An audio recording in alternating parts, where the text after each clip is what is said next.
À quelques heures des travaux, le chef de l'État gabonais, Brice Clotaire Oligui Nguema, est arrivé mercredi en début de soirée à Brazzaville.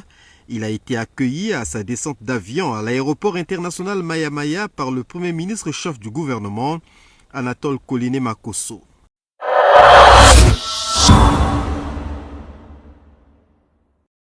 Le chef de l'État congolais assume depuis septembre 2025 la présidence en exercice de la Communauté économique et monétaire des États de l'Afrique centrale, en remplacement de son homologue centrafricain Faustin Archange Touadéra.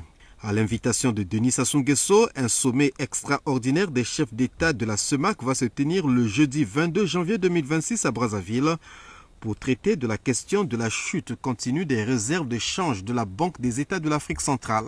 À quelques heures des travaux, le chef de l'État gabonais, Brice Clotaire Oligui Nguema, est arrivé mercredi en début de soirée à Brazzaville. Il a été accueilli à sa descente d'avion à l'aéroport international Maya Maya par le Premier ministre chef du gouvernement, Anatole Collinet Makosso. Membre de la Communauté économique et monétaire des États de l'Afrique centrale, le Gabon, dont l'économie devrait connaître une croissance d'environ 2,4% en 2026, reste exposé aux fortes incertitudes mondiales, telles que les restrictions commerciales et la fluctuation des cours du pétrole.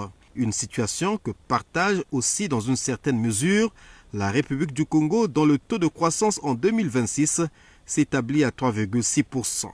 Deux autres chefs d'État, à savoir l'équato-guinéen Théodoro Obiang-Nguema Mbazogo et le centrafricain Faustin Archange Touadéra, vont fouler le sol congolais le jeudi matin peu avant les travaux. Quant au Cameroun et au Tchad, ils vont être représentés au niveau ministériel.